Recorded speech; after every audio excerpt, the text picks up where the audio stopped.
everybody. Excited utterance here. My name is Hella, and we're back on Justice for Sarah Boone. Justice, justice, justice for Sarah Boone. I have my angry pants on. Just checking. Yep, angry pants on. Yes, a little bit of a ranting coming. Hello, Crystal Langford. I don't think I've seen you here before. Nice to see you. Welcome, Mavka, late and not gay or grey. You are nice and green there, I think. Oh, no, you're not. You're grey. You need to be green. Green. Boggin with Boone. Yes. Yes, Dali, yes, you were distracting me. Distracting. But you're going to be in chat today, having a bit of a chill. Snivels with the fire D. Yes, ranting coming. And Shell Marie, good to have you here. Hope you're enjoying your membership life. Lovely to have you. And Scott, late and talk to cops. Yes. Don't talk to cops, everybody. That's one giant mistake Sarah Boone made. If she hadn't have talked to those cops, then things might be quite a bit different. People might not hate her quite as much as they do, because they wouldn't have had several hours of footage to watch her and decide that she was just nasty. Yes, and there wouldn't have been that moment of her seeing the phone and everyone going, oh, look at her seeing the phone and reacting to it. And that was, viral moment. Yes, okay. So here's the thing, right? I've copped a fair bit of flack over the last few weeks that I've been covering this. And the reason I started covering it, firstly, the reasons I started covering it was because she made a really pretty poster. And I thought the poster was cool. And then I started looking into it a little bit. And I was like, okay, people are saying that she sacked 8 attorneys. And I was like, hang on, I don't think she actually sacked anybody. And I had a bit of a look into it. And then I realized she didn't sack anyone. They all recused themselves. And then I pulled up all the files and I had a look and I was like, hang on, there weren't 8. There were only 4 that actually recused themselves. And the others, they left because of conflict of interest. Conflict of interest happens when you have public defenders come along and they're appointed to a case, and then they realize that there's an ethical reason why they can't work with a client or work on a case. For example, one of them knew a witness, right? And it's stated in the files, it's right there. So they never actually worked on the case at all. They weren't paid. Nothing happened. They just walked away. Okay. Now, I tried to clear that up and I came along and I said, guys, there's not been 8, there's been 4.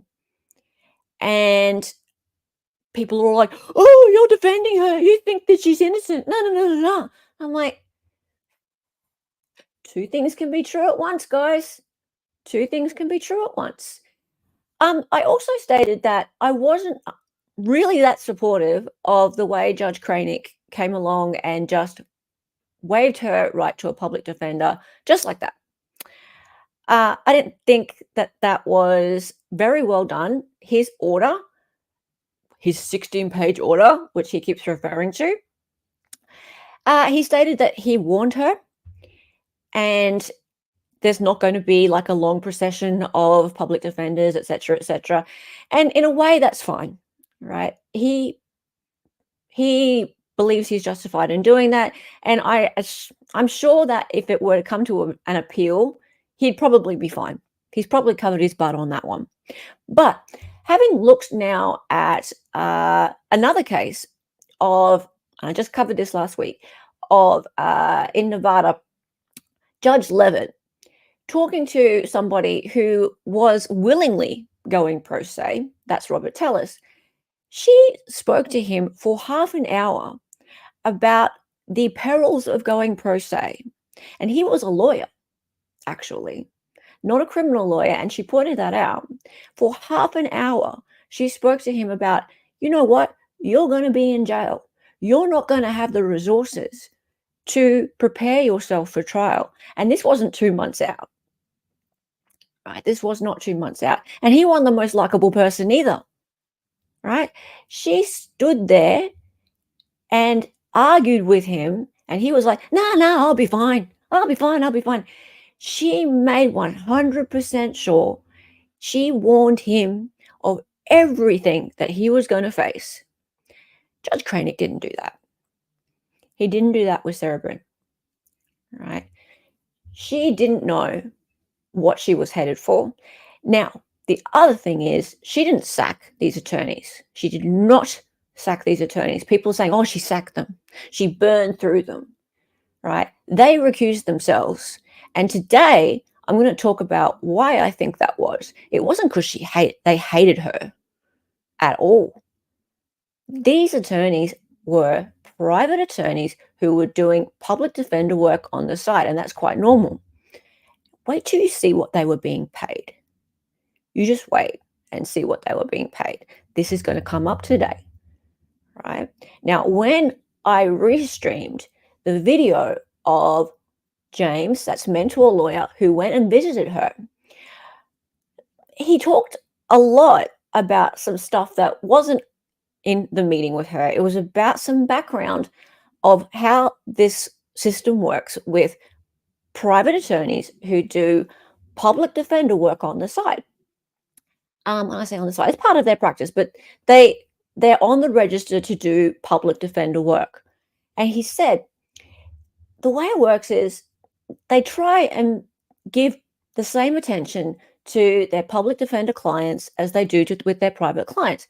But it's very difficult for them because if the caseload starts getting quite high and they have a lot of work on and they have a public defender client who needs a lot of attention, it's a big job, and they're being paid this much for the public defender job and they're paying this much for the private clients, guess who they're going to give more attention to? It's very difficult. They're only human, right? And then if the court is open to them recusing themselves from a case, like the court has been very open to the attorneys in her case recusing themselves, guess what they're going to do?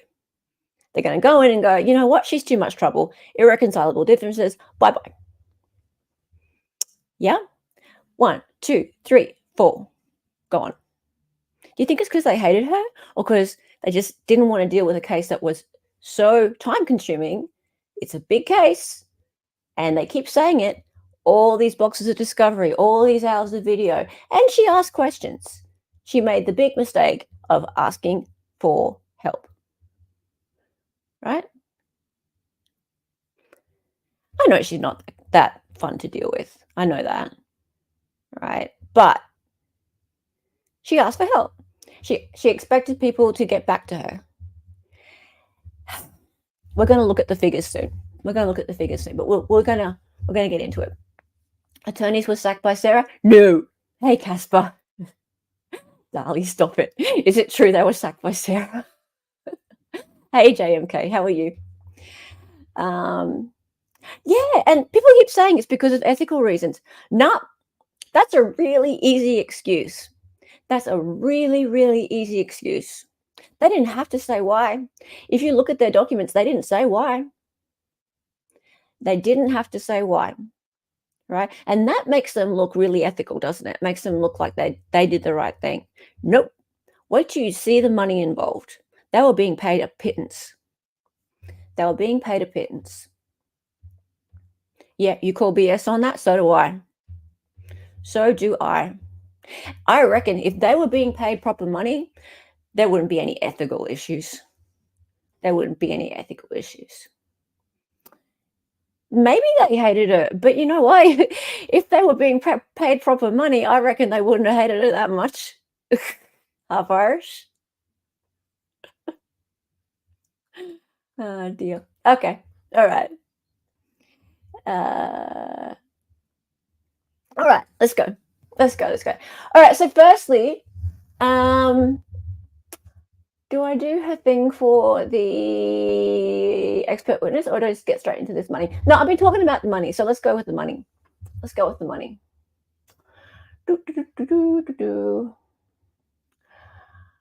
Alrighty. So, do you remember Bankowitz? Do you remember Bankowitz? Bankowitz was the second last one before Cashman. And he would go MIA. He would go MIA a fair bit. She would ask him to get back to her, and he just sort of disappear for weeks at a time. And honestly, I can't really blame him. He probably had other things to do that were actually paying. So anyway, now Bankowitz has come along, and he's asked for a hearing because he hasn't been paid. He hasn't been paid. Is this the one that got sick? I don't know. I remember that. Hey, Diane, how's it going? Oops, what's going on with my StreamYard? I can't get rid of... Oh, no. Oh, no. Oh, no. Oh, no. Is my StreamYard playing up?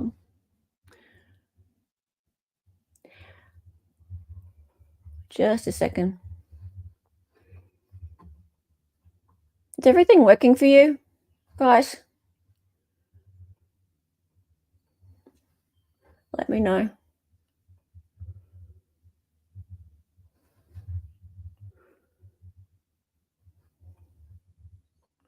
Ah, there we go. Things are back.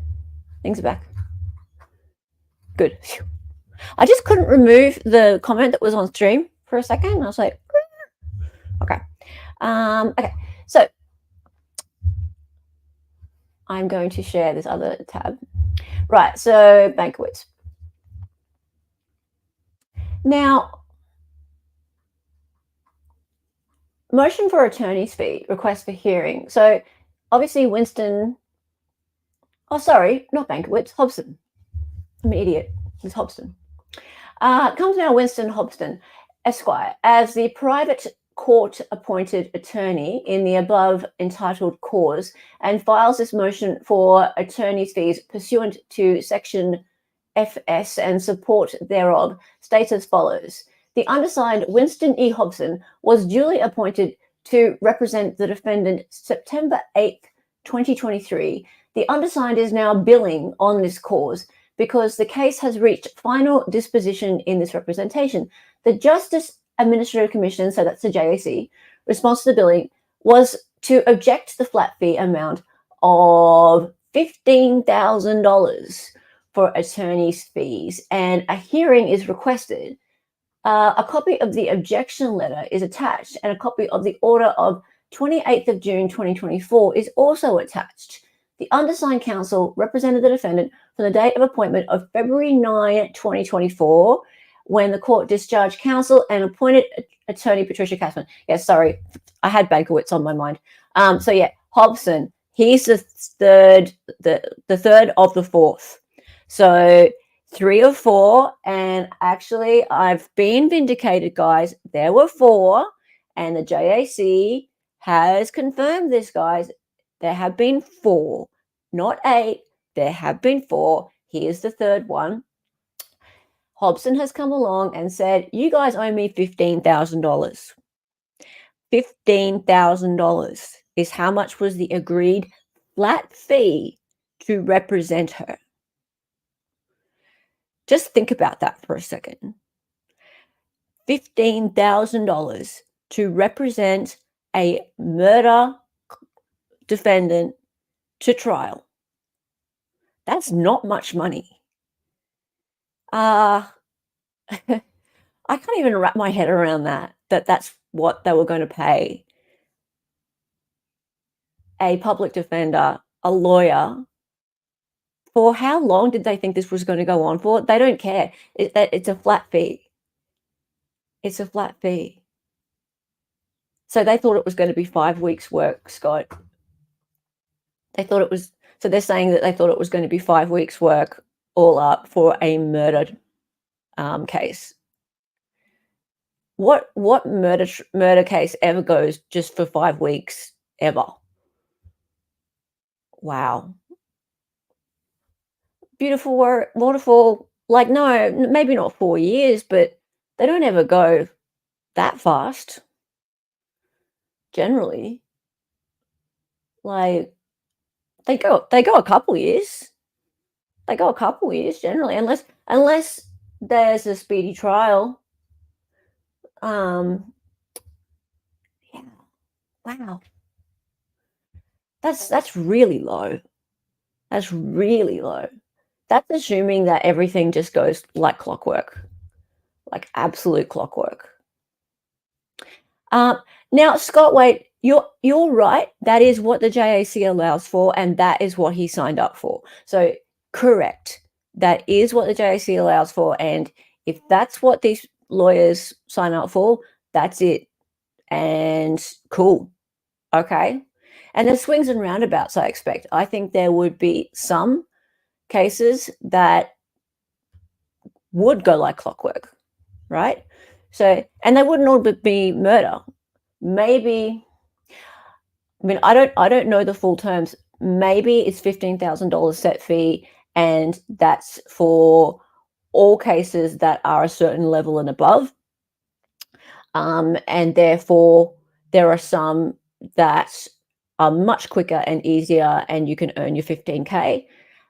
And this one just happened to be one that was a bad pick. It turned out to have a lot more discovery, a lot more time commitment to it. And again, swings and roundabouts. When you take a flat fee on, then you just have to accept the fact that there's going to be some that are going to take more time and some that are going to take less time. Yeah, okay. But it's low if it's a murder trial. You would hope that that you don't always get these murder cases for 15K. Yeah, you're right, Brittany. The paperwork and the dates drag out these trials. These trials last days. True. Okay, Sarah should get the money now. Yeah. Okay, so $15,000. So the undersigned counsel represented the defendant from the date of the appointment through February 9th, 2024, when the court discharged counsel and appointed attorney Patricia Cashman.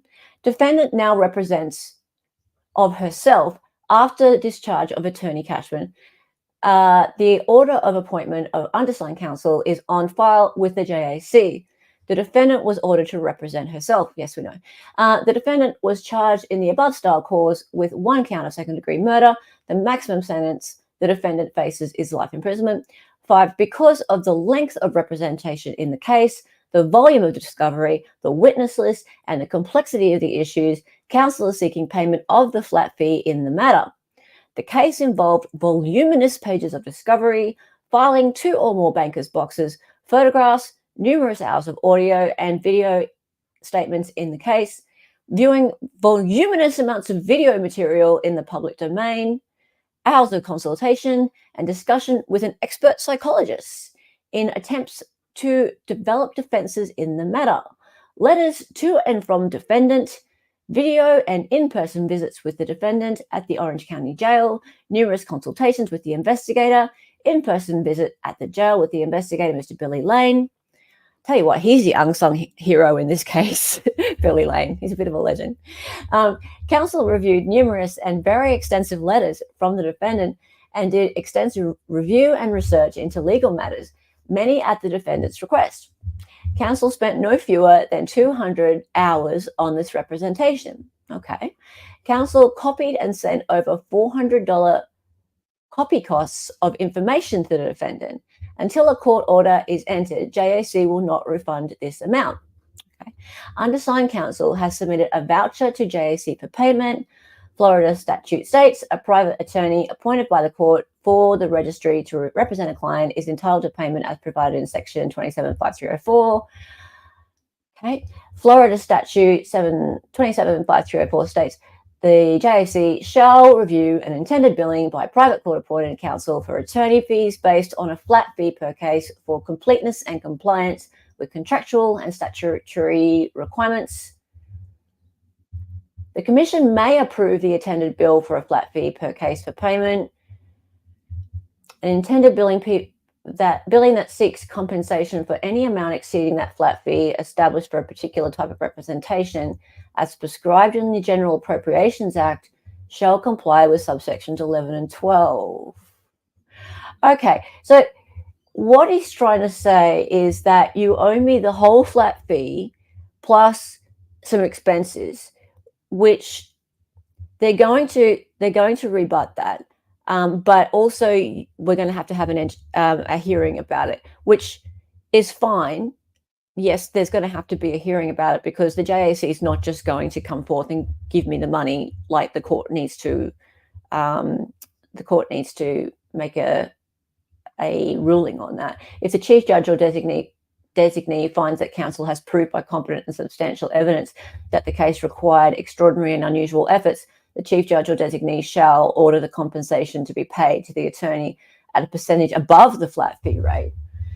I don't think that's going to happen, my friend, because something else. He or she shall order the amount of compensation using an hourly rate not to exceed $75 per hour.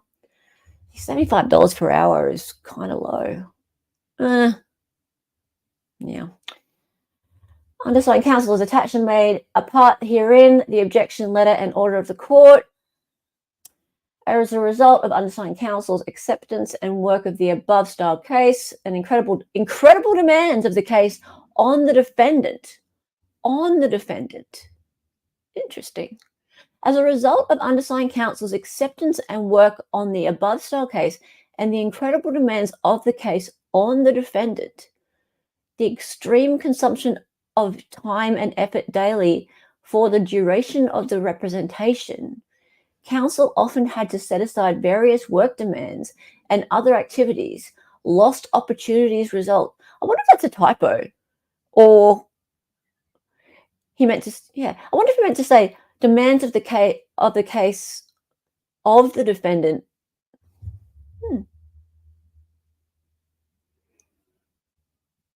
Yeah, I mean, I'd take $75 an hour too if it was a lot of hours. But then again, depends. If you were guaranteed the $75 an hour, but he wasn't. He was like, it's a flat fee. Prior and after undersigned counsel being appointed, other attorneys were and since appointed to represent the defendant. Yes, see, this is a problem, right? So they all thought they were getting the flat fee. Those attorneys also did very significant work in the case, as evidenced by their motions for attorney's fees with various attachments. They too were rejected by JAC to receive the flat fee amount in this cause. Okay, so he does make typos.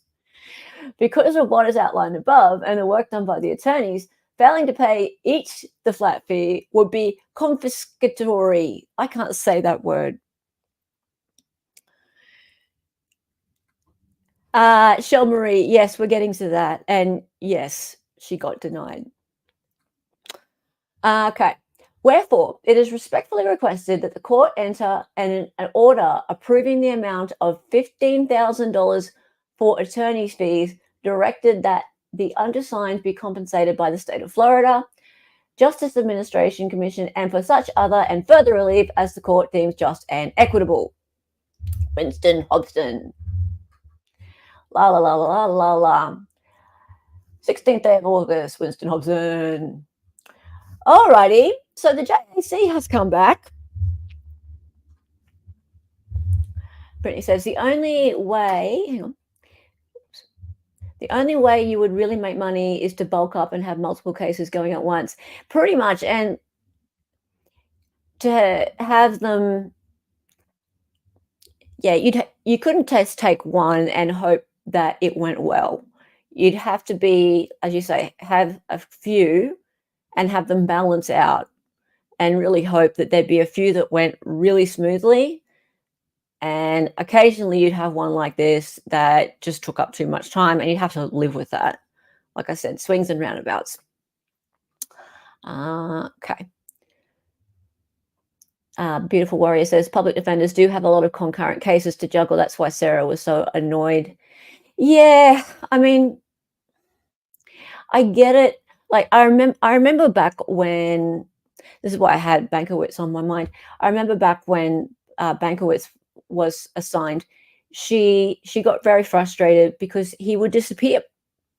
He would disappear, and she just like, she had questions, and I remember her letters back then, and at the time, like, there were things that she was asking that I remember thinking, "That's actually not a bad question, Sarah." Like, I would wanna know too. If he's just gone and she's asked this question and he's just not responding for a long, long time. She's asking, "Are you still my attorney? Where are you?" And it's been a month and she's sitting in jail. I kinda would feel the same way. Um, this is who I am. I'm just someone who I put myself in other people's shoes. Can't help it. I'd be sitting in jail and thinking that. That would be me. I remember having such high hopes of Hobson when he was assigned to the case. He ran across the courtroom to shake her hand. Isn't that nice? Oh, hello, Lexi. How are you? Yes, beautiful warrior. Yes, some of her Bankowitz complaints sounded legit. That's what I mean. That's what I'm saying. Yes. And she asked him for mostly basic stuff. Yeah. Okay. Anyway, so JAC, this is their letter back. Letter of objection, hearing requested, multiple attorney case. So, dear counsellor, pursuant to S275304 FS, the Justice Administration Commission, JAC, reviewed your intended billing, affidavit, and documentation in the above matter for compliance with statutory and JAC contractual requirements. I'm going to call them JAC from now on because they don't know JAC. Do you guys say that in the US? You guys don't know Jack. Jack shit. Get it? Okay. Jack objects to your billing for attorney's fees in the amount of $15,000 for the following reasons. Your date of appointment on this case was the 9th, sorry, I always say it the other way around, the 8th of the 9th, so the 8th day of the 9th month, 2023. The legislator established flat fees of $15,000 for representation of felony non-capital murder cases. Okay, so the $15,000 is standard for felony non-capital murder. Gotcha. So non-death penalty, but still felony murder. Multiple attorney case. The aggregate amounts billed for attorney fees among all attorneys appointed to represent this case exceed the flat fee established in the General Appropriations Act. That the flat fees prescribed under that there, FS, and the General Appropriations Act comprise the full and complete compensation for private court-appointed counsel. Hang on. The flat fees prescribed under S275304 comprise the full and complete compensation for private court-appointed counsel. So are they saying that the $15,000 has to spread across the four? Huh. Guys in chat, am I interpreting this right? Tell me if you think I'm wrong. Yes? Yes, yes. Okay. That's what Jack is saying? Yeah. Okay. For any case subject to a flat fee, if attorney withdraws or is discharged prior to completion of the case, attorney shall only be entitled to a portion of the flat fee to be determined by the court. Where the court appoints more than one private attorney, the total compensation for the initial and all subsequent attorneys may not exceed the flat fee. Absent proceedings under S27530412 FS. Ha! Yeah, sorry, Mr. Hobson. Not gonna happen. You were appointed to this case, but did not represent the client through the entire course of the case. Thus, the court appointed more than one private attorney to represent this client. Pursuant to S275304 FS, the court must apportion the flat fee among all of the private court-appointed counsel who worked on the case. In this matter, you were the third of 4 attorneys. Helen was right.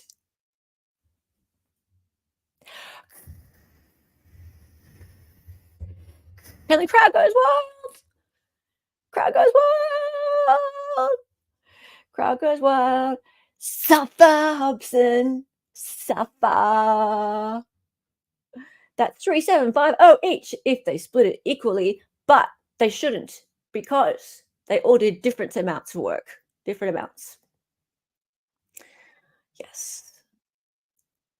Sounds illegal making someone work for free, no? Yes. I agree, Lexi. I agree.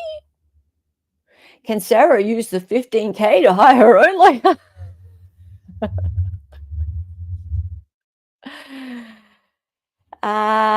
We'll see, Half Irish. How much did they do put in their billable hours? Well, there's going to be a hearing on that, so we'll come to that. I just love this bit, and I've posted this on Twitter, by the way, with a highlight. 3 of 4 attorneys appointed to represent the defendant because no one believed me. No one believed me. Okay, page 2. Because the court must, oh, there they are, 1, 2, 3, 4.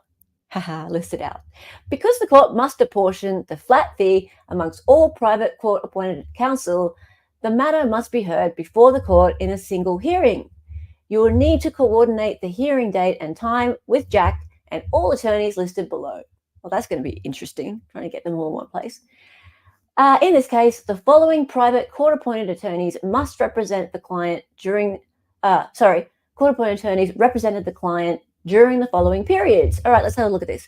Mark Gonzalo was the 22nd of the 6th, 2022, so June 2022 to 11th of the 7th, 2022. So, wow, not long. That was only, it was less than a month. 11th of July, sorry, the 22nd of June to 11th of July. Wow, like 3 weeks. Maybe Gonzalo doesn't want the money, just wanted to be Boone free. Yeah, right.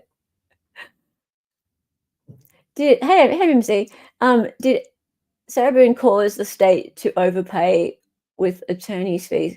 No, they haven't paid anything. They haven't paid anything out at all yet. Nothing. Okay. Frank Bankowitz. Date of appointment, 11th of July, 2022 to the 8th of September, 2023. Right, so he was there for a while. He was there for over a year.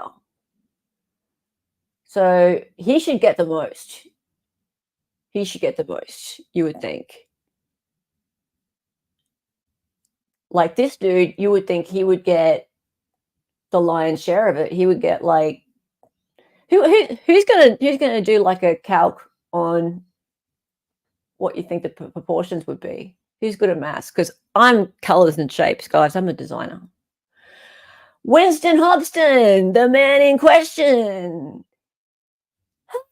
And he has billed $15,000. By the way, Bankowitz billed $15,000 too. Mark Gonzalo never billed anything. But, you know, he was there for 3 weeks. Still, I mean, it's not nothing. It's 3 weeks of his time.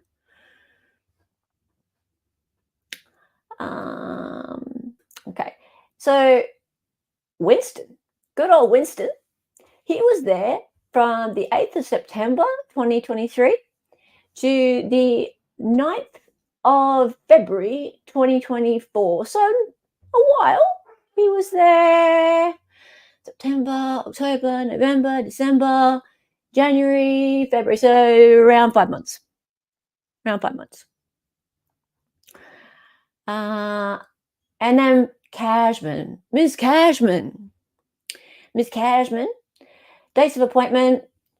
So 9th of February to the 28th of June. So yeah, about 5-ish months. Yeah, I think you're right. Beautiful, wonderful. I think they're going to have to put together their billable hours lists and submit them if they want to get paid. Look, they're going to get paid. But question is, are they just going to take the $15,000 and split it out proportionally based on these dates? Or are they going to look at the billable hours and try and give them $75 per hour? That's going to add up to way over $15,000. Way over $15,000. And I don't think that the state is going to like that. It's not going to look good, right? So I don't think so. I think they're actually going to take the $15,000 and split it into pieces. Hafarish, you're right. Her very first lawyer was paid by her ex-husband, correct? And yes, I wonder how much that was. I would think it'd be a lot more than this, because from what I know of what private attorneys cost, and it varies a lot, it's far more like, well, let's say these guys are being paid $75 an hour, I think like double, maybe triple. Okay. So the trial court will decide the amount of compensation which each attorney is entitled. As to your representation, the decision is based on work performed from 9/8/2023 through your discharge from the case of 2/9/2024. If the attorneys are agreeable to a division of the flat fee, the attorneys may execute an attorney settlement agreement for splitting flat fee located at, and there's a calculator thing there. Compensation in excess of the flat fee. Ooh, here we go. When the attorneys seek total compensation in excess of the flat fee, the attorneys must follow the procedures and requirements established in S27530412. Pursuant to S275304 FS, the motion for attorney's fees must be filed with the Chief Judge. The Chief Judge or designee must hold an evidentiary hearing on the issue of whether to exceed the flat fee. Oh dear. The order to pay in capitals, the order to pay, or OTP, will require written findings that the fees claimed are reasonable.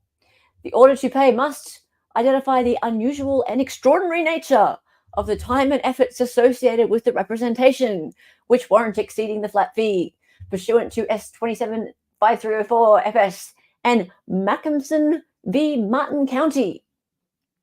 The attorney, I'd like to know who Mackinson was. He must have been really annoying.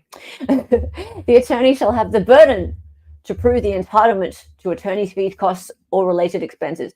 Look, if there's expenses like, those photocopies and stuff, I don't see any reason why that shouldn't be just over and above. Your motion to the court to approve compensation must state whether JOC objects to any portion of the billing or sufficiency of the documentation. A copy of this letter or objection must be attached to the motion for attorney's fees. JAC requests a hearing on your motion and requests to appear through communications equipment such as video conferencing, blah, blah, blah, blah, blah, blah, blah. That you serve a copy of your motion upon JAC at pleadings at Justice Admin. This letter is valid for up to 1 year. Cool. And then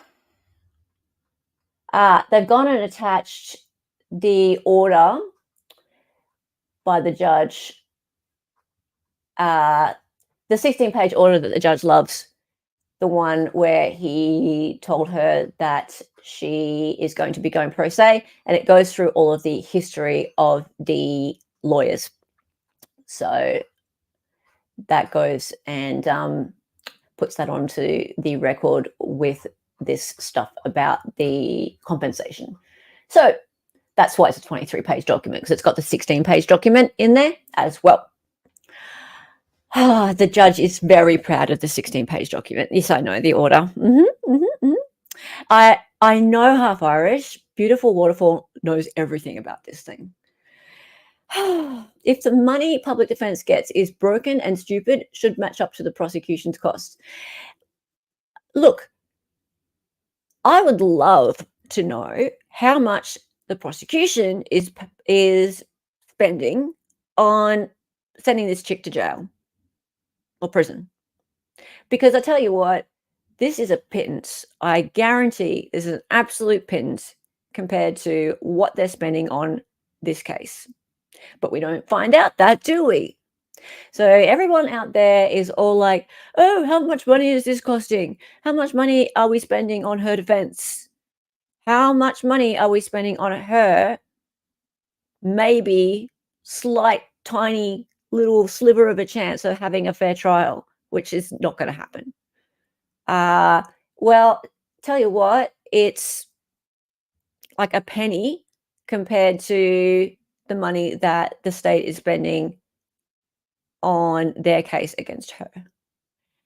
Now, that said, let's have a look at what she was hoping for. And remember, she doesn't know what she's doing. She's got no clue what she's doing. She wanted a expert witness. She wanted an expert witness. What's this? Scott Wade, Miami is hiring prosecutors at $70K per year. Are they? Really? Surely that's junior ones. That would be the baby ones. That would be baby ones. And it would be really good if they had someone to train them up. Scott Wade, someone with ethics.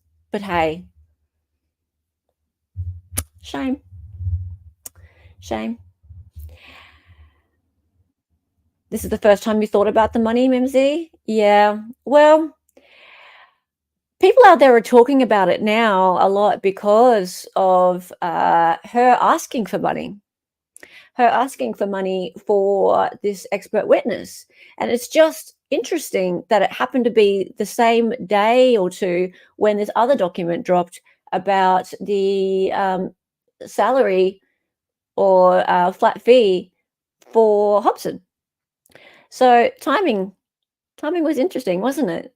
That we got to talk about that just when she had her request for expert witness dollars rejected by the JAC or Jack. So I get it. I understand why they have rejected it. It's outside of the budget, which has been outlined in the pro se packet, which is the 150-page document supplied to her. So you decided to go pro se. How to be pro se in Florida, supplied to her by the JAC, and it has in it what the state's willing to pay to pro se defendants, for expert witnesses. Is not very much. It's not very much. So she's gone and found a potential expert witness to testify for her, and his fee's too much. But she mustn't have done her homework on that. As you know, she has limited resources to go do homework on that, but she mustn't have done her homework on that. Or, I don't know, she should have searched through the 150-page document and worked that out herself, I suppose. That's all on her. That's all on her. Sarah, she's not excelling. She's not excelling. So let's look at her document. Obviously, ethics are for losers. Schnibbles, yeah, clearly. Yeah, you're right. It was 105K, Scott Wade. Okay. And Mavka, what did you say? I don't mean only attorney's fees. I'm including all the costs the prosecution burns on excessive police involvement, testing, and experts. Oh, 100%, Mavka. There will be so much money spent. There will be so much money spent. Oh, beautiful warrior. Oh, sorry, waterfall. Yes. We'll be looking at that in a minute. The response from the JAC on her request. let's look at that. Okay, so what she's asking for, and she's getting quite good at this, the whole writing of motions in the Circuit Court of the Ninth Judicial Circuit in and for Orange County, Florida.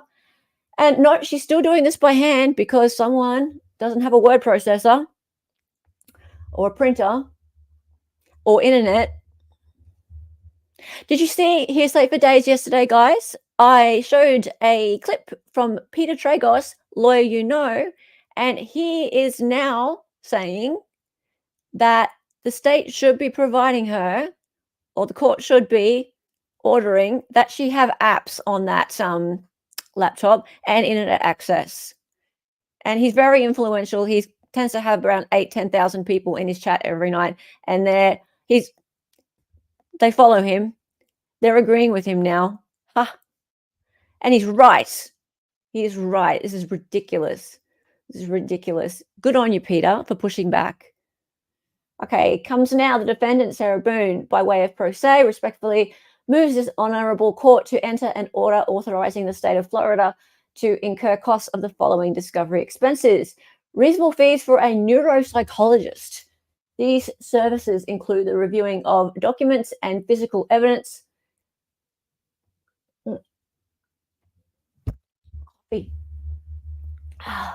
Reviewing of documents and physical evidence, writing of reports, travel, and trial testimony. As grounds, the defendant states the following. Defendant is charged with second-degree murder. Defendant has been judged indigent for cost. Defendant has no income and cannot afford the services of a neuropsychologist. A genuine issue exists related to this case, which will require the assistance of an expert witness in the field of neuropsychology. Defendant is without funds and does not have the ability to pay the costs associated with an expert witness to assist in the defense of this matter. Therefore, she requires the assistance of the state of Florida to guarantee protection of her right to the process and effective assistance of counsel. Okay. F. Counsel has contacted neuropsychologist Dr. Hyman Eisenstein. All right, so I looked this up.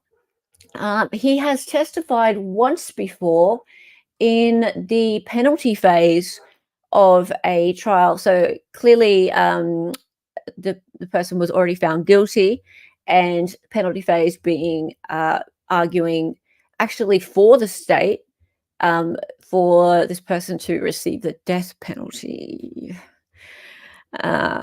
His name's Hyman, yeah. Bit of an unfortunate name. Yes, I found the clips too, a beautiful waterfall, and I've got them. Yeah, Wade Wilson's penalty phase, and Granville Ritchie's. Oh, there was two. Oh, Wade Wilson, that was more recent, wasn't it? So I've got Granville Ritchie's penalty phase. Yeah. Peter's chat is just horny wine mums. Yeah. Oh, dear. Okay. I'm wondering how the neurologist is going to help her. Like, what's her reason to have him a mental illness? Okay, so that's... People have been speculating on this, and we can't know exactly what her strategy is. Obviously, that's secret. Sorry, beautiful waterfall. Is Wade Wilson the one with the tattoos on his face? Yeah, anyway, sorry. Back to this. People are saying that her strategy may be that her alcoholism actually affected her the receptors in her brain, like the long exposure to it may have made her psychotic. But I don't know. I don't know if that is going to be the argument or not. There may have been some other trauma in her past that the neuropsychologist is going to speak of, or it could have something to do with the abuse in the relationship. I don't know. Don't know.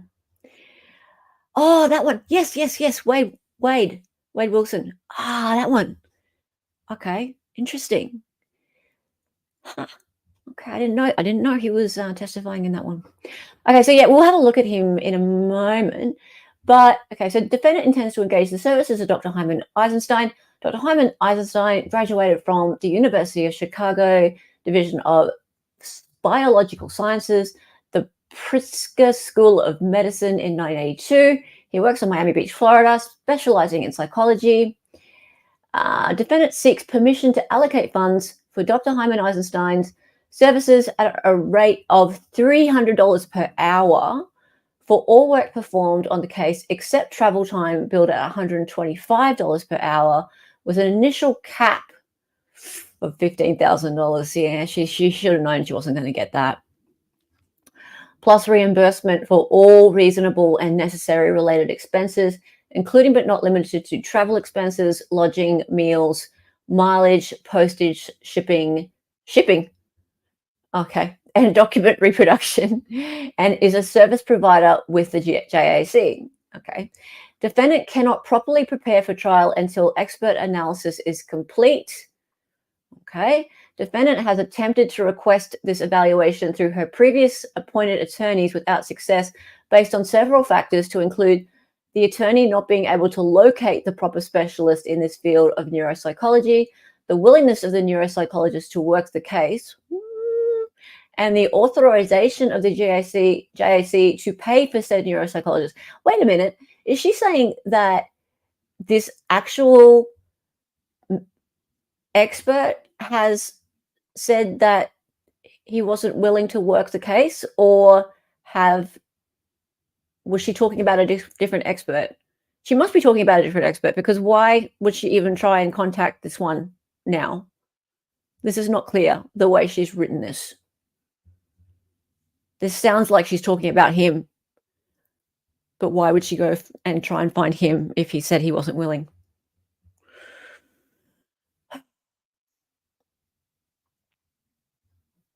Hey, Bobby.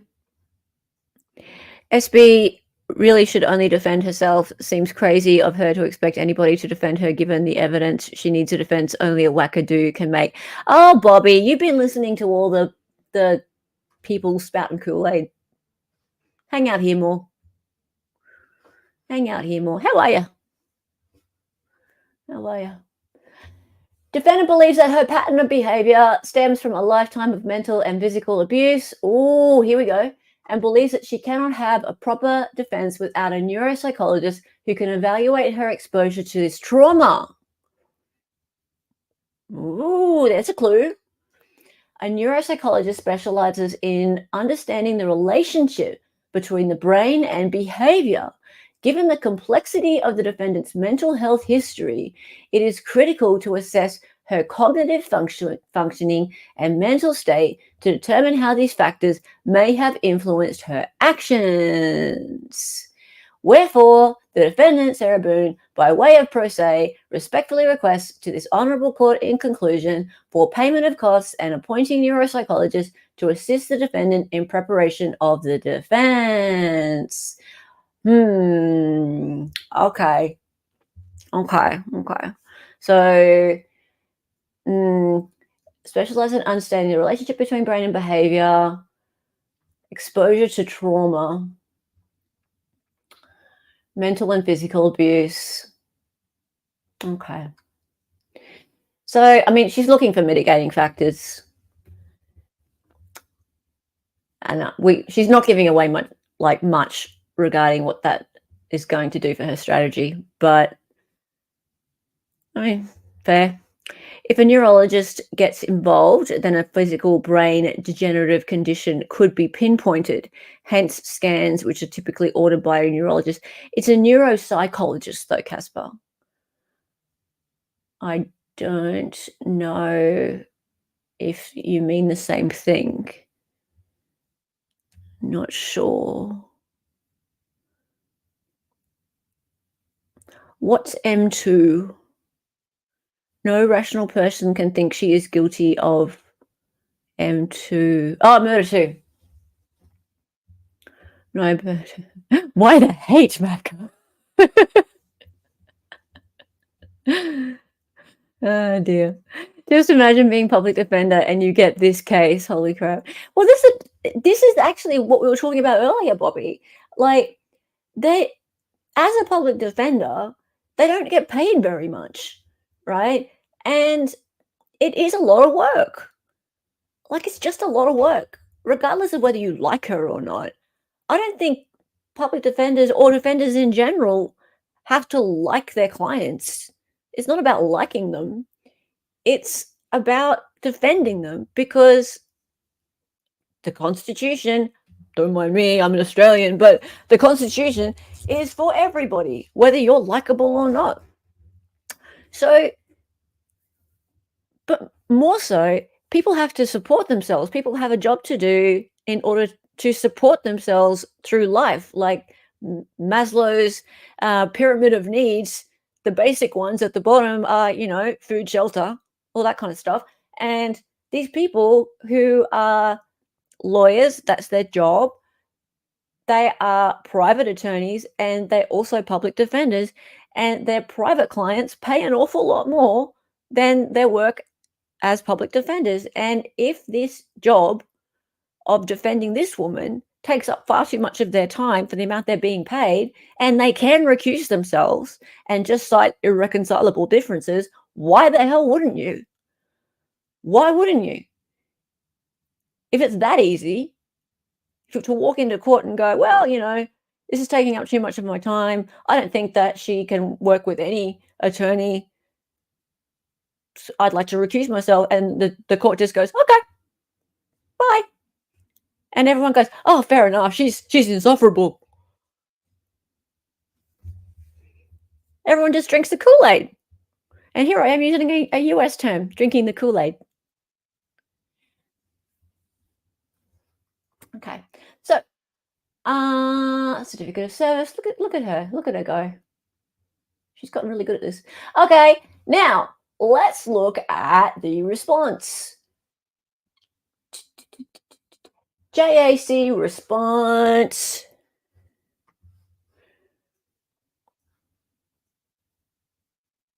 Why take it in the first place? Well, firstly, I don't think they have any choice. The public defenders get given what they get given.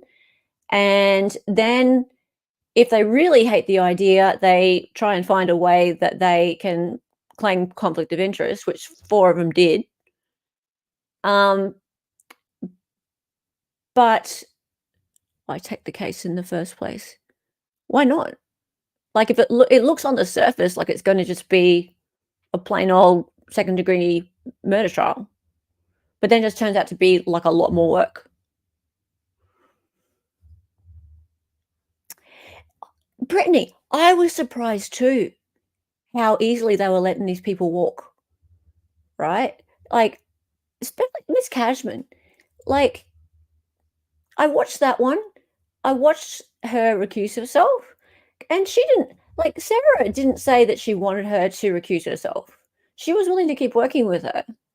But Miss Cashman was like, oh, I'm stepping down. I think there's irreconcilable differences. I don't think that she can work with anybody. And Judge Koenig was like, okay. And I was watching this hearing in disbelief. I'm like, why are you just letting her go? Why are you just letting this lady leave? There's no reason. Like, why can't you guys just sort it out? It seemed silly to me. Bankowitz, they worked together for a year, and Bankowitz, I'm sorry, Sarah was right. He was a dud. He was a dud. He was not trying at all. He was not trying at all. Her complaints about him were legitimate. He was useless. But yeah, I couldn't understand why Koenig was like, another one, just let another one walk out the door. Usually you're right. The court just won't let them recuse themselves unless it's extreme. And it just didn't look extreme. There was nothing much there. And people keep saying this stuff about them being asked to do something unethical. What? They have to put that on the record. Well, there's nothing on the record about anything unethical. It's all just about too much time, her being difficult to work with. Dear me. She was leaving her meetings with Cashman? Okay. Has there never been a defendant who was difficult? Business? She managed to keep a public defender? Dear me. Yeah. They could. Yeah, you're right. They can have an ex parte with the judge about the issues. Yeah. Hello. Sarah, it was a good day. Police interrogation. I'd hate to see a bad day. They can't say too much. Attorney-client privilege. I imagine the specifics were disclosed directly to the judge. Maybe. But then again, I stand by what I've said regarding his the court's order not being clear enough, with her having enough warning about what was going to happen to her when she had her right to a public defender waived by the court. She did not have enough warning about what the implications of that was.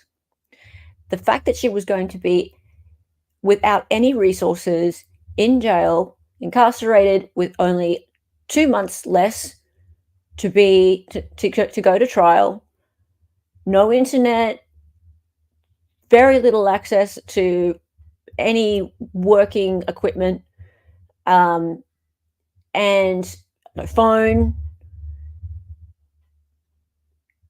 just nothing. Like what we saw last week in regard to Robert Tellis being warned for half an hour by Michelle Levitt,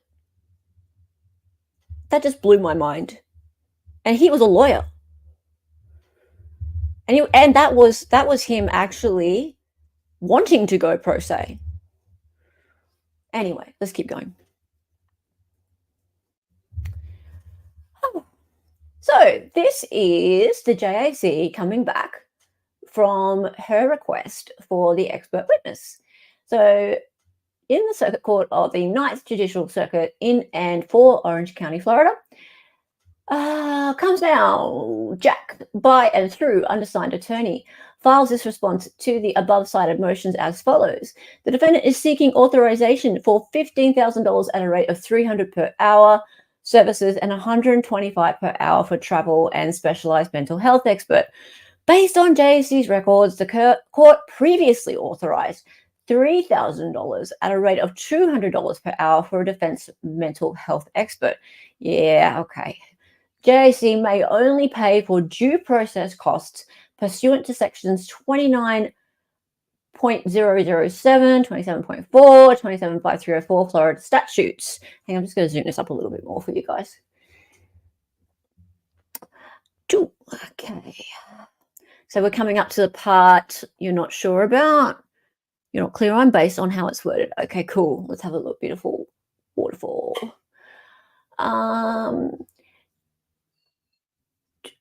3.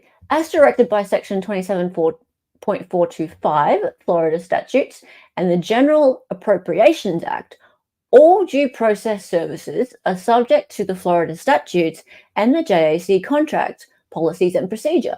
JAC objects to any compensation rate in excess of established rates. The rate for a psychological exam is a flat fee of $350. For other services, the established rates for medical doctors and psychologists are as follows. And there they are there.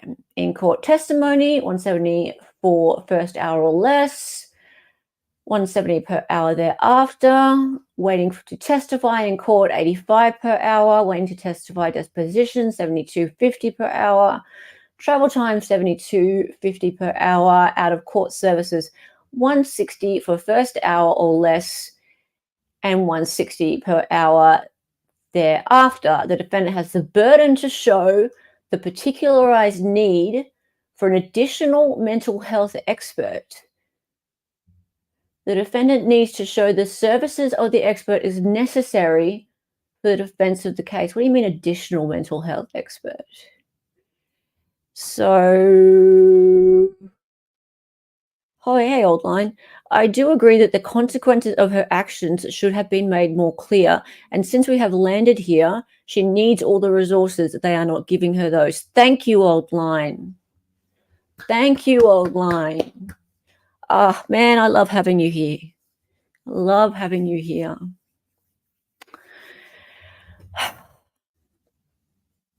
Old line, you're the best. You're the best. And that's it. Beautiful waterfall. I stopped on exactly the part that you were unsure about. Ha! We are on the same page, on the same line. That doesn't make sense, does it? The defendant has the burden to show the particularized need for an additional mental health expert. What are they talking about? Does that imply that they already paid $3K for a mental health expert previously?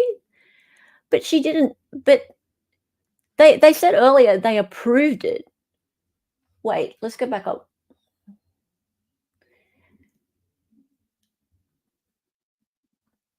Based on the JAC's records, the court previously authorized $3,000 at a rate of $200 per hour for a defense mental health expert. That's not clear, hey? That's not clear. Authorized doesn't tell you whether or not they paid it. But why would they have paid it? Like, why would that? Yeah. See, why would that expert have billed anything yet? I suppose they could have if they'd seen her and they wanted to get paid. Hmm. Right? They just say they approved that amount. That's why I'm not clear on what has happened. Yeah. Yeah, that's a good question. She's had 4 shrinks already. Maybe that's what no, that can't be what the $3,000 is because they said a mental health expert. Mm. Okay. Man, I wish they'd be clearer. Okay, so anyway, let's look at these fees, the established rates. So the rate for a psychological examination is a flat fee of $350. Flat fee of $350. That's a bit okay. So does that mean that she can? Okay, let me think this through. So if you want to get an expert to examine you or examine your client prior to them coming up with like a report for their testimony, you can only pay them $350, which means okay, so I see a psychiatrist, he charges $240 an hour, right? And so your first hour with him, if you were to see him for the very first time, the first hour with him would just be like, okay, so hi, introduce yourself. You wouldn't get much out of the first hour. So that'd be $240. So 350 would take you into like an hour and a half max.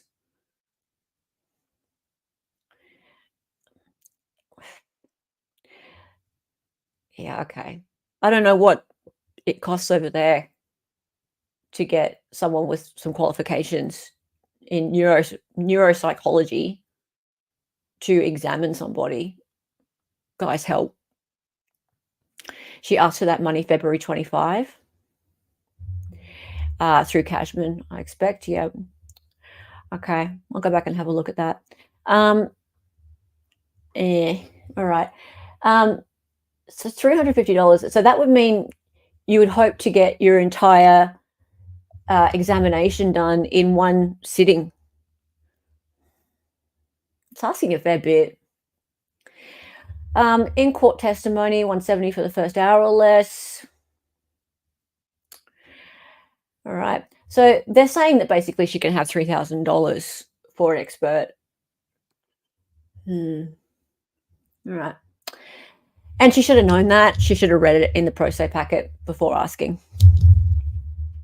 Okay. The defendant has the burden to show the particularized need for an additional mental health expert. I don't get this additional thing. So what are they saying, that they've already paid for one, and if that person doesn't want to testify, then too bad? We'd need to clear that up. The defendant needs to show the services of the expert as necessary for the defense of the case. Okay. As enunciated by the Florida Supreme Court, a party seeking due process costs has the burden to establish, 1, the particularized need for the due process service, and 2, prejudice arising from the denial of due process services. See Bargo versus State, Middleton versus State, Marshall versus Crosby, 911. Okay. The determination of whether to appoint an expert is within the broad discretion of the trial court. An indigent defendant must show the trial court that there exists a reasonable probability both that an expert would be of assistance to the defense and that denial of expert assistance would result in a fundamentally unfair trial. How's she going to do that? The defendant also has the burden to establish diligent efforts to obtain services within or closer to the rates established by law. Okay, she should do that. She should go and look for others that are cheaper. That's all that means, right?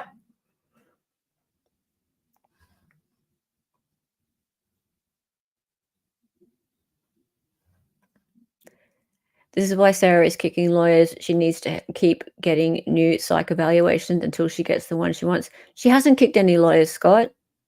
They kicked her.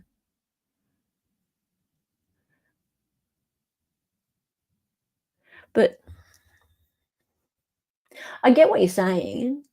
I get what you're saying, that there's not been any psychologists, neuropsychologists. Ooh, okay. Neuropsychologists who have given her the diagnosis that she's hoping for. That's possible. That's possible. Okay. Assuming the defendant establishes the particularized need for specialized mental health expert, the rate sought is consistent with the rates authorized for similar experts in the case. Okay. If any providers desire direct payment, the JAC's procedures require the vendor to execute the appropriate contract and follow JAC's billing and audit procedures to obtain payment. Okay. JAC does not request to participate in any hearing set in this matter. Should the court desire JAC participation, JAC requests to appear through communications equipment. Yeah, we know that. Wherefore, the JAC request, should the court grant the defendant's motion, also include in its order the specific due process services authorized, as well as hourly and per unit rates. Yeah, they want to be paid. And that the provider be paid in accordance with rates. Yes. Okay. So big fat no. Big fat no. That would be a big fat no. And she can't pretend, what's this? She can't pretend she wasn't told she needs to prepare. That's not going to fly again. I wouldn't think, like, nothing she says is flying with this court. Nothing she says. Even when she did say she's not prepared, she needs time to prepare, the court just said, oh, well, I'll note your opinion. Yeah. Maybe Eisenstein will take the 3K. We'll see. I wonder if she can negotiate with him. So let's have a look at him. Let's have a little quick look at him. Here he is here. Hang on, just share this tab instead. Just go. Here he is here. And just 1 second. Just make sure you guys don't get blasted with sound.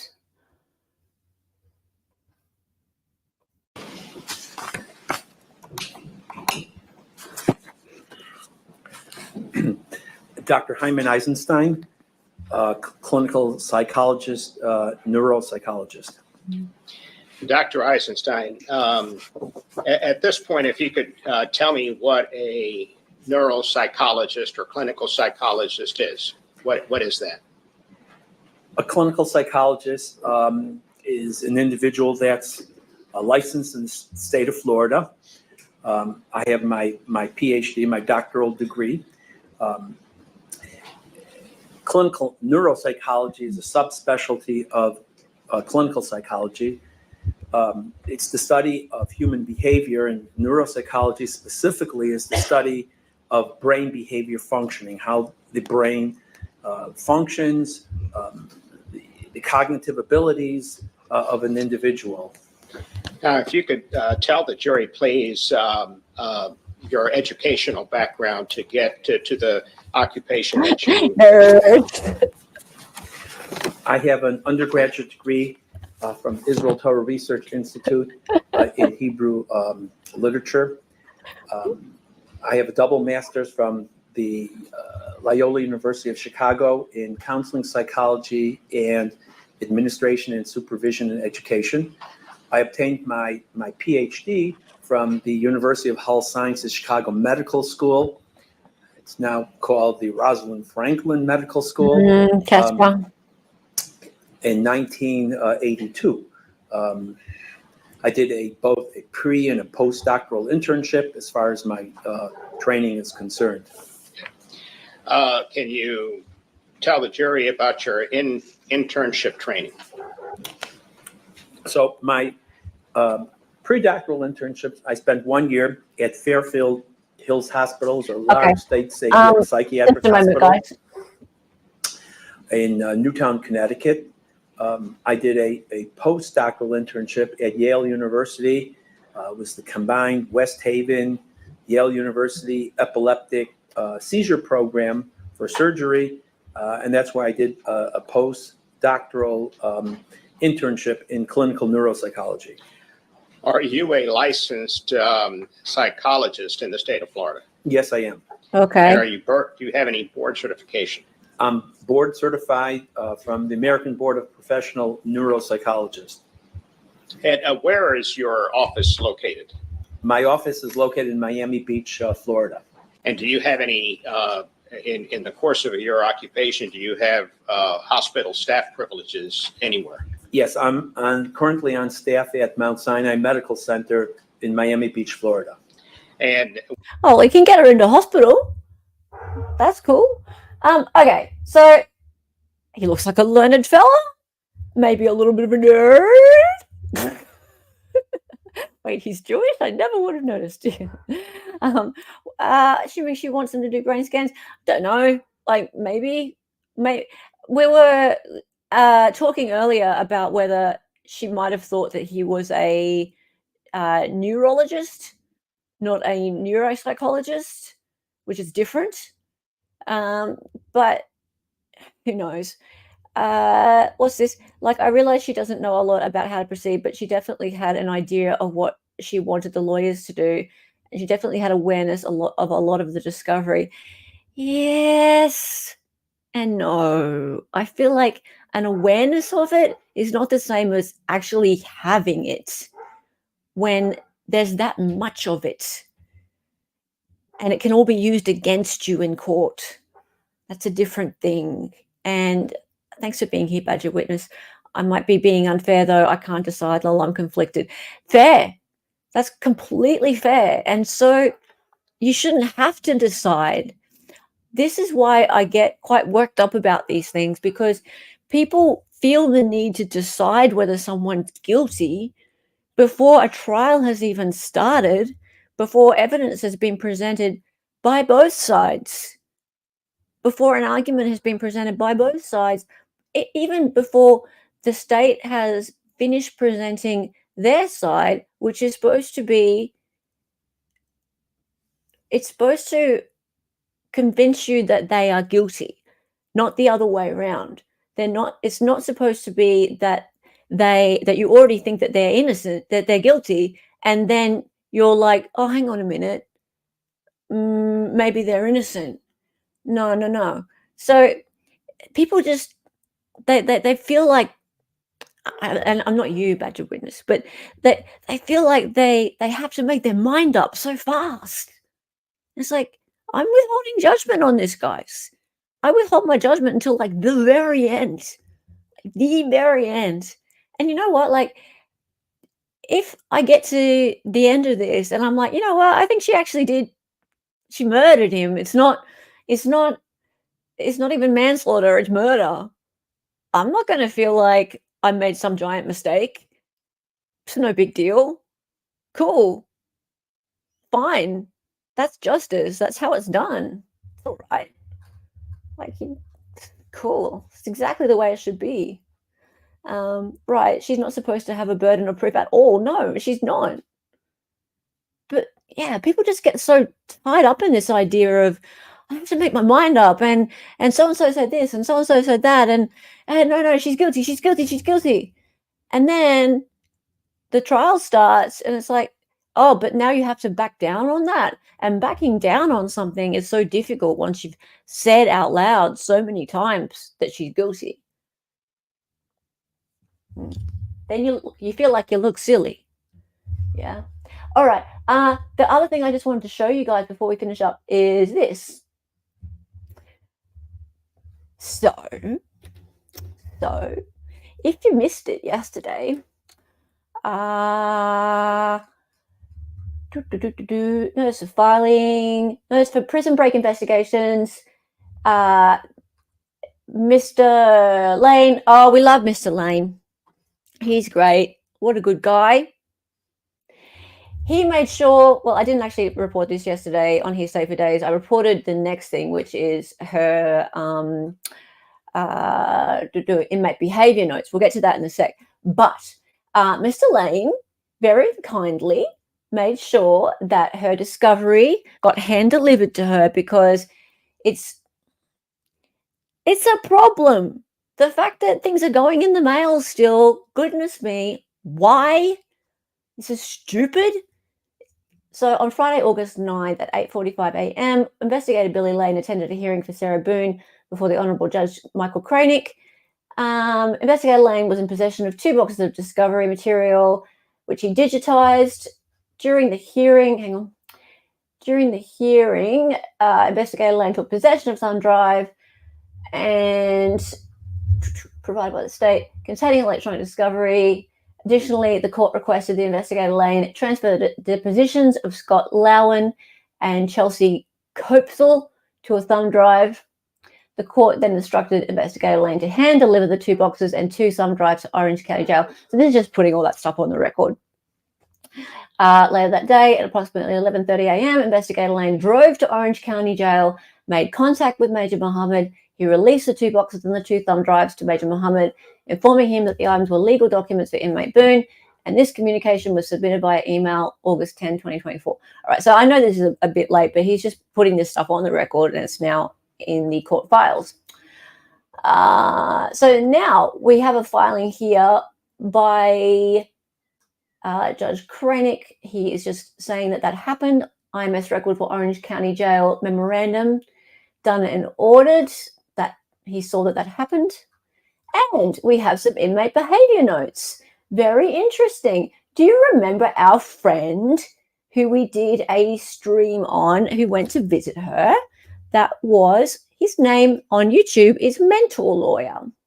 Now, he copped a lot of heat from his subscribers because he went to visit her.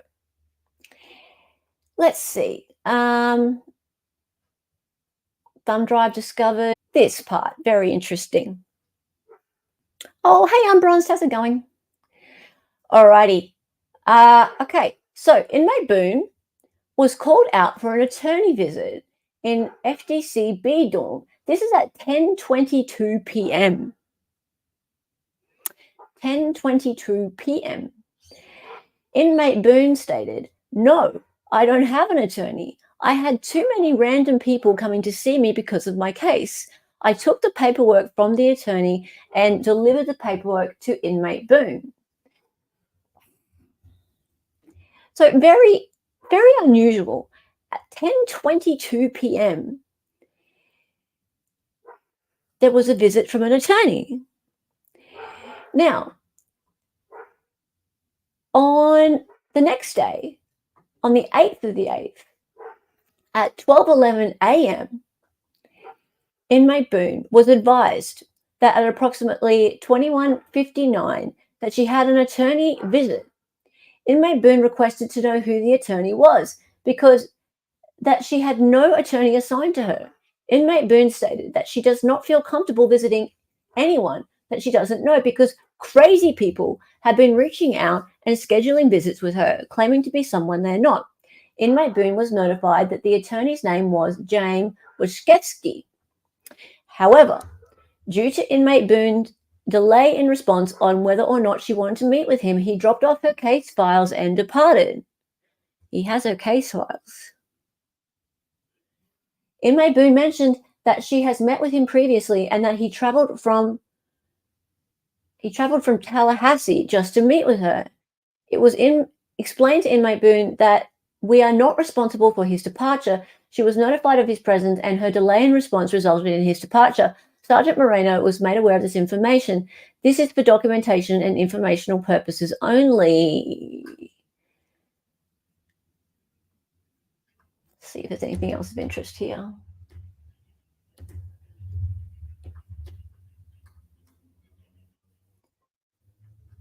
She doesn't seem to like breakfast very much. Inmate refuse breakfast tray.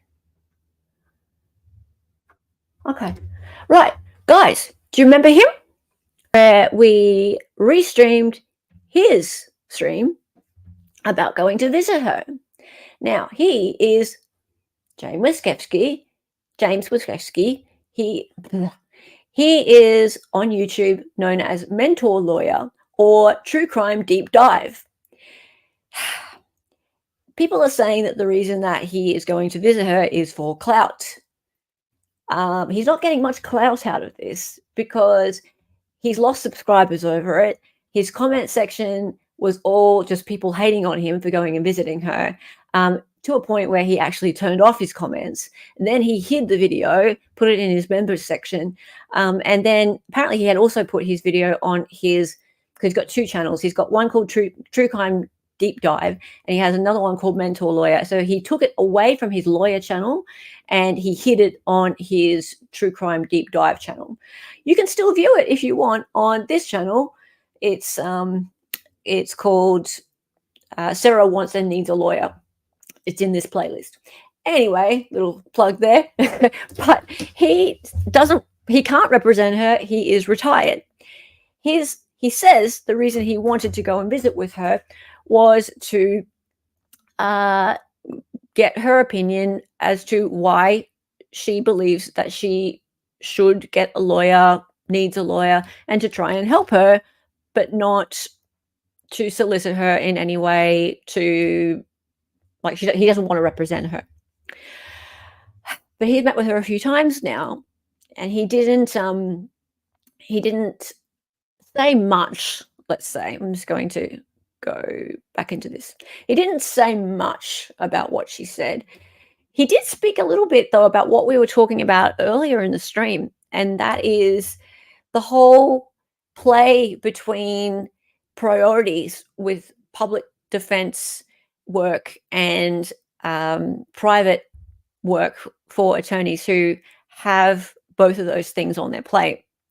And it's interesting now that we have that coming up with this dispute, I guess, over money with the public defenders.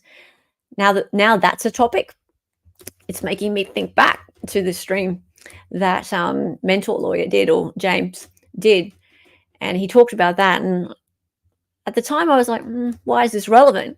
Now it's becoming really relevant because it's making me wonder why these attorneys were so interested in ditching her. Was it because they just hated her? Well, lots of defendants are hateable, but was it just the fact that it was too much work for the amount of money that they were being paid? Anyway, why is he continuing to go visit her? I wonder. Maybe I'll email him and ask. Because I emailed him when he first put the video out, and I thought I would be polite and just ask his permission to restream it. And he came along and said that go ahead, react, stream it. He said he's not going to do any interviews or anything like that. I said that's fine. But I just want to say good for you also for going against the grain and stating that you disagree, because that's definitely going against what your subscribers believe in. But if you believe in it, good for you. Yeah. He will tell you nothing. Yeah. No, and that's fine. Like, he set up some agreement with her about attorney-client privilege. And yesterday, Sean came on this channel briefly when we started talking about this. Sean Martin, potentially criminal, if you're not aware of who he is, and he had some criticism about what James was doing. He said that it's a bit of a grey area here, whether or not James is acting as her attorney or not. So having some attorney-client privilege communication with her, like how, and now when I read this thing about her having her files, that makes me think again, because it didn't register with me at the time, but it can be seen as solicitation. This idea of coming to her, speaking with her, having these conversations. Is he her lawyer or not? Because if there is this agreement and he does have her files and he is giving her advice, maybe he is her lawyer. Maybe that's what can be inferred from that. And it's a gray area and something I don't really understand, because I don't fully comprehend the ethics around being a lawyer in the US. I'm not one. But yeah, it's very interesting. It's very interesting. What's this summary? Well, me too. I need to know why someone from Tallahassee is going to meet her at 10 p.m. and what they're talking about. Well, I mean, I don't understand the geography very well, but Orange County compared to Tallahassee, how far away is that? And maybe James had to work during the day and had to drive down there. However, wouldn't he give notice? Like, wouldn't he call or send some sort of message so she knew to expect him, so that this didn't happen? You would think. The only way he'd get her files is if she gave them to him. The whole thing's really weird. Yes, that was what Sean was saying. Well, not the files thing. I don't think he was referring directly to the files, but just the whole situation with him and the attorney-client privilege thing was just very weird. He was just like, I don't like this. You can have a look on my stream yesterday, the Hearsay for Days stream yesterday, when Sean first came on, when he jumped on, when we were looking at this. It was the very first slide that I did about Sarah Boone yesterday. And Sean jumped straight on stream and was like, ooh, this is weird. This is weird. So, yeah. And of course, I hadn't thought about this aspect because, yeah, I'm not familiar with the rules around ethics and solicitation at all. I don't think he had her files. I think he dropped off some legal papers with advice from her. Well,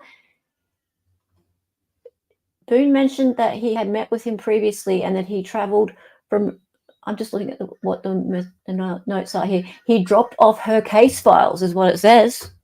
Hang on. I'll zoom in.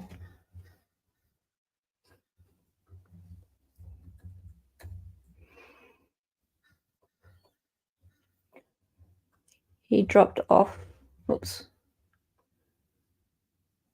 He dropped off her case files. I mean, this is a prison officer, their words. So it's hearsay, secondhand hearsay. So, yeah, that's how the jail describes it. Doesn't make it accurate. Yeah, you're right there. But, yeah, case files is what they said. Oh, Mavka. Hella, you may as well be an American lawyer. You seem to care about defendants' rights more than many lawyers. Now, that's very interesting that you say that, Mavka, because I'm going to tell you something and I'll say this on my channel because I can, because it's my channel. I'll say this right now. There are some people out there who have been saying, how dare I talk about the US Constitution because I'm an Australian? What would I know about it? Rant time. What would I know about that? I'm an Aussie. What would I know about that? Why would I care? Talking about the US Constitution, talking about Sixth Amendment rights. Who am I to talk about that stuff? Right? You know what? I'm a human being. I care about people. I care about that woman and her son getting a fair shake. Because here in Australia, we have this thing called a fair go, right? And it means that everybody gets treated fairly and equally. It's very similar to your Sixth Amendment right, which is right to due process and a fair trial. We have a right to a fair trial here too. Right? It's not called the Sixth Amendment. It's called something else. It's called the right to a fair trial. Trial by jury. Trial by jury. Right. So Australian rules are very, very similar to US rules, actually. We've got a lot of the same rules. A lot of the same rules. We're actually not that different. Not that different. But it doesn't take being a US citizen to have empathy. Yeah, and to be fair, doesn't take it. And what interests me is how many Americans don't care about the justice system. They don't care. They're just willing to go, she's guilty. Who cares? This is wasting our money and time. Who cares? Well, I'm allowed to care. I'm on the other side of the world and I'm allowed to care. Yeah, I've got lots of friends over there. You guys in here, you're my friends. I would care about you guys whether or not you're living next door to me or on the other side of the world. Doesn't make any difference. And I will continue to talk about the US Constitution because that is how the system works over there. That's how it works. So I'll continue to talk about it. No one can shut me up about it. If anyone has a problem with it, they can suck my dick, if I have one. They can kiss my bony butt. That's what I have to say to them. So no one has to listen to me. No one has to watch my channel. But people have been saying that. People have been actually saying that. Yes, Budget Witness, right. I imagine your constitution is similar to ours, a little more like British law probably, but right to a fair trial is important in every country with liberal democratic values. Yes. Yes. Yes. And you're right also, Ambrose Aussie. They don't care until it happens to them or someone they love. For me, it became very clear when I saw a big injustice happen, and that was Zachariah Anderson.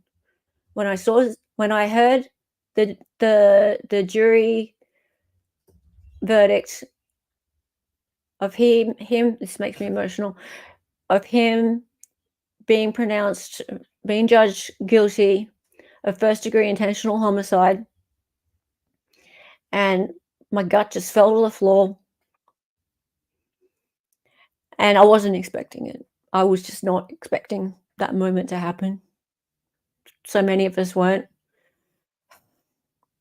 When you see a real injustice happen like that, you start to just really question everything you ever believed about the police are your friend and the government's there to help you, and you should believe what you're told, that when they catch somebody, they're catching them because they've done their job. They're protecting you, right? When you see something like that happen, then you start to question, and then you see it happen again and again and again and again. And it happens all the time. Happens so much. And then you're like, hang on, maybe this stuff that we've been hearing about this woman, maybe it's not all right. Maybe that 2-minute video, there's more to it. Maybe there's more to it. All right.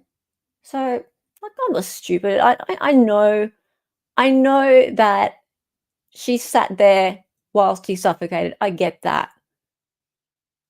But it doesn't mean that they've charged her correctly. It doesn't mean there's not more to this. And it doesn't mean she doesn't deserve a fair trial. Everybody does. So I don't have to be American to stand up for that. Done.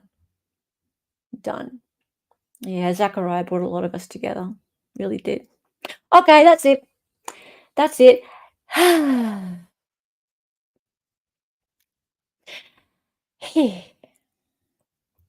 Online says, I thought of Zachariah again when they read out the numbers on the DNA in Taller's case, 40.9 septillion times more likely versus, trust me, bro, it was the victim's DNA. Yeah. Yeah. Yeah, actual numbers. Actual numbers. They had no numbers, hey. They had no numbers. There could be more to it. Why were the cops asking about a baseball bat? What are you talking about?